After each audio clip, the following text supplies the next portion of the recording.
The story we were told is that we stopped going to the moon because of budgets and politics, but what if the truth is far more unsettling? What if NASA's new Artemis program accidentally uncovered the real reason we never went back? It wasn't a conspiracy hidden in the shadows. It was a set of brutal physics problems hiding in plain sight, problems that reveal the moon is a far more dangerous and hostile world than we were ever led to believe. Let's explore this together. Heat shield failure.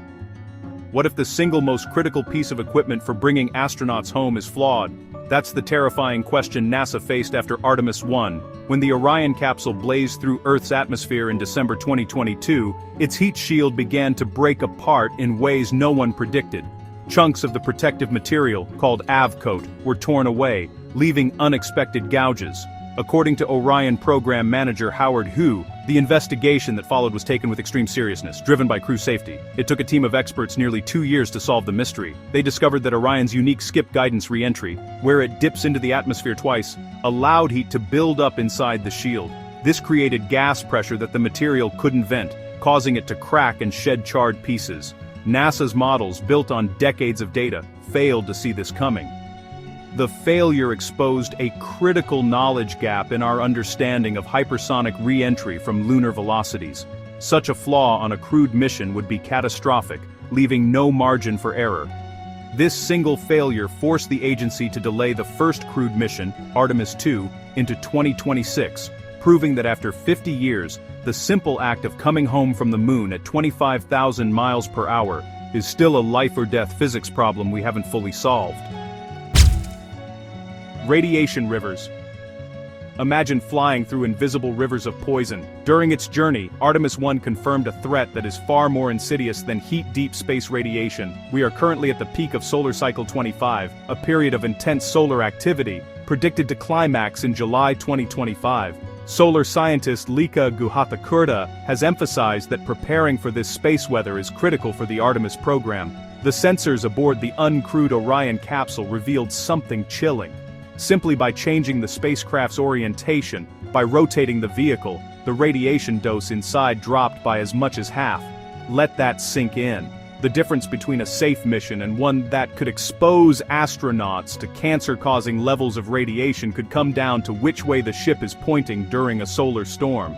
This isn't just about having thick hulls, it's about navigating unseen cosmic currents at exactly the right angle.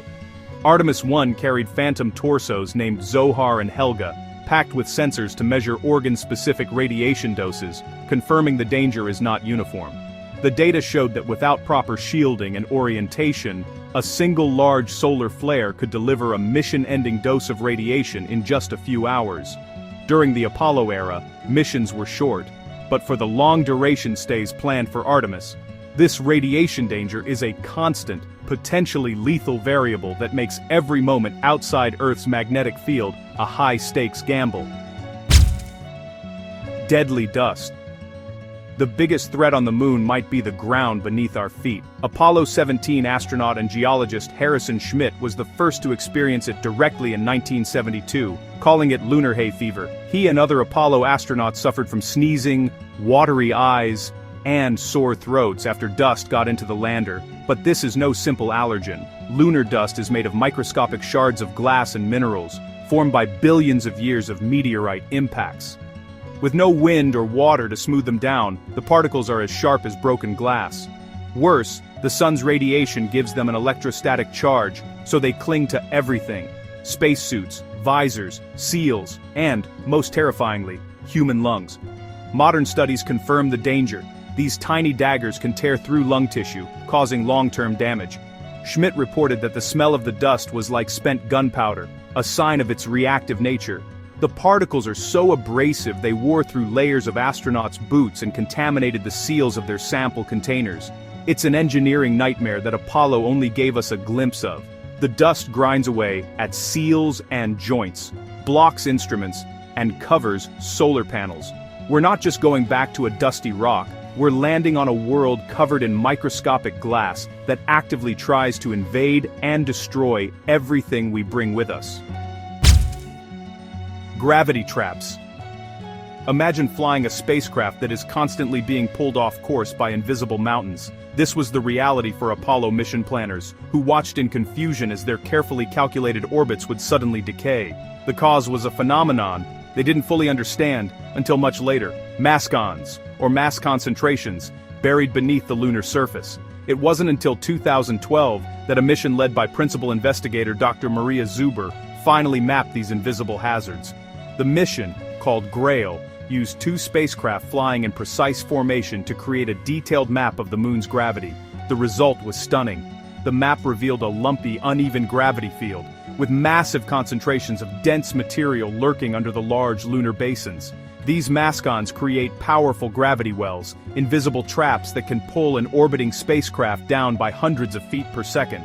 This was first noticed by JPL's Paul Muller and William Sjogren in 1968, but it took decades to get the full picture. For Artemis missions targeting the lunar South Pole, a region of extreme craters and shadows, these anomalies make precise landings incredibly difficult. Navigating to a pinpoint landing spot is like trying to sail through a sea with unseen whirlpools. Apollo crews had to constantly make corrections. For Artemis, which aims for pinpoint landings in treacherous polar regions, these gravity traps present a constant and unpredictable danger. The moon rings. What happens when you hit the moon? It rings like a bell. This isn't a metaphor, it's a deeply unsettling discovery made on November 20, 1969. After the Apollo 12 crew left the surface, NASA deliberately crashed their lunar module's ascent stage back into the moon. The sensitive seismometers the astronauts had left behind picked up the impact. Scientists expected a tremor that would last a few minutes, like an earthquake. Instead, the moon vibrated for over an hour. University of Texas geophysicist Yoshio Nakamura, who spent years analyzing the Apollo seismic data, noted how profoundly different this was from anything seen on Earth.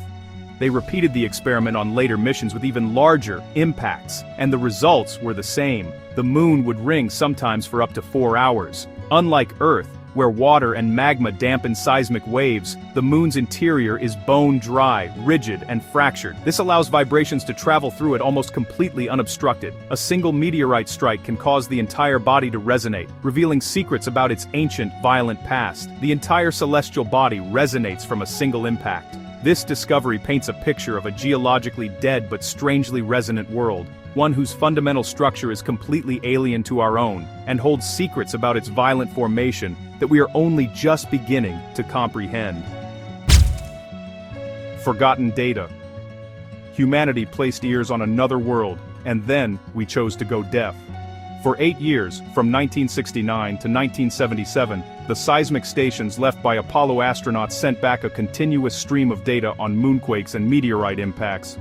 Then, on September 30, 1977, NASA sent the command to shut them all down. The official reasons were dwindling power from the generators and budget cuts to pay for the upcoming space shuttle program. We willingly abandoned our only active scientific outpost on another world. But it gets worse. In the 1980s, during a shortage of magnetic tapes, NASA erased and reused the original, high-quality television recordings of the Apollo 11 moonwalk. The raw footage of one of humanity's greatest achievements was wiped to save a few dollars, according to Apollo-era engineer Dick Nafzger, who led the painstaking search for the lost tapes years later. It wasn't malicious. It simply slipped through the cracks. This loss is incalculable, as the original tapes contain far more detail than the broadcast versions we all know. These actions represent a pattern of neglect. We not only stopped going to the moon, but we also stopped listening to it and even erased parts of our own memory of being there. Soviet failures. So, while America celebrated its Apollo victories, its Cold War rivals suffered a series of catastrophic failures in total secrecy. The Soviet Union was just as determined to reach the moon, and, their hopes rested on a monstrous rocket called the N-1. This rocket, overseen by the legendary chief designer Sergei Korolev, was meant to be the Soviet counterpart to the Saturn V. But, unlike the flawless record of the Saturn V, the N-1 was, honestly, a disaster. All 4 of its test launches between 1969 and 1972 ended in failure. The first exploded just over a minute after liftoff.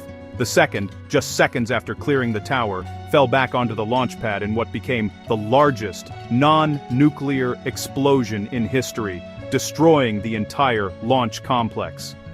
Now, Korolev's sudden death in 1966 left the program without its central visionary, which led to internal conflicts and, design compromises. The rocket's first stage, with its complex cluster of 30 engines, was a key point of failure that could never really be properly ground-tested. The final 2 rockets also failed before ever reaching orbit. These repeated devastating explosions effectively ended the Soviet dream of landing a cosmonaut on the moon. So while the world saw a one-sided race, the truth was that the physics of building a moon rocket was just so brutally difficult that it completely defeated one of the world's 2 superpowers. The long gap. Why did 50 years pass without a single human venturing beyond low Earth orbit? After Apollo 17 in 1972, the final 3 moon missions, Apollo 18, 19 and 20, were cancelled. Officially, the reasons were budget cuts and a shift in focus to the space shuttle. Decades later, in 2004, a return seemed imminent with President George W. Bush's Constellation program, which aimed to put astronauts back on the moon by 2020. But, in 2010, President Barack Obama canceled the program entirely. A review had declared it over budget and behind schedule. The Augustine Commission, which reviewed the program, found it was on an unsustainable trajectory. Billions of dollars were spent, but not a single piece of lunar hardware ever flew. This history of starting and stopping kinda reveals a deeper truth. Bureaucracy and budgets are convenient explanations, but they don't capture the sheer difficulty of the task. The long hiatus also led to a loss of irreplaceable manufacturing capabilities and institutional knowledge that had to be painstakingly rebuilt for Artemis. Each time we have tried to restart our journey to the moon, we have run headfirst into the same wall, the immense cost and complexity of overcoming the physics of deep space travel. Artemis struggles. Artemis is not picking up where Apollo left off. It is starting over from scratch, and the struggle is immense. As NASA Administrator Bill Nelson has acknowledged, the challenges are staggering. NASA's total campaign costs are projected to reach $93 billion by 2025, with each of the first 4 launches costing an estimated $4.2 billion. The program has been a battle against technical delays and soaring budgets. The Space Launch System rocket took years longer than planned to develop. The Orion capsule's heat shield problem required a 2-year investigation. The next-generation spacesuits, being built by Axiom Space, have faced delays and are over budget, struggling to meet NASA's requirements for mass and resource consumption, and SpaceX's human landing system, the Lunar Starship, has yet to even reach orbit for a test flight. The U.S. Government Accountability Office has repeatedly warned that the program's schedule is unrealistic, pointing to the immense complexity of integrating brand new systems from multiple contractors. This isn't just a NASA project, it's a massive orchestration of different companies, each with its own hurdles. The Artemis program reveals a sobering reality. Even with 50 years of technological advancement, every single component required to safely land humans on the moon is pushing the very limits of our engineering capabilities. Hostile environment. The single greatest reason we haven't returned to the moon might be the moon itself. It's not a passive, dusty rock, it's an environment of violent extremes, fundamentally hostile to human life. As pulmonary physiologist Dr. Kim Prisk notes in his research, we still don't fully understand how dangerous its dust is to our bodies. The temperature swings are brutal, from 250 degrees Fahrenheit in the sun to minus 250 degrees in the shade. A 500-degree difference that can occur over just a few feet. With no atmosphere, there is no protection from radiation and micrometeorites.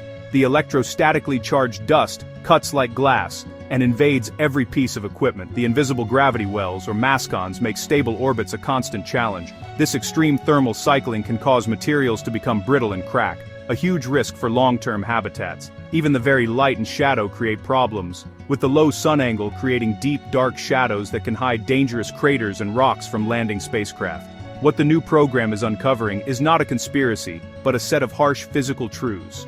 The moon is an active, hostile environment that pushes back, and overcoming it is proving to be the hardest challenge we've ever faced.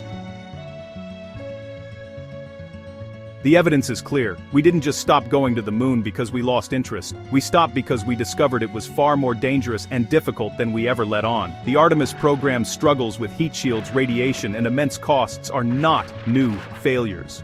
They are echoes of the same brutal challenges that nearly defeated Apollo. The greatest achievement wasn't just getting there in 1969, it was surviving the trip.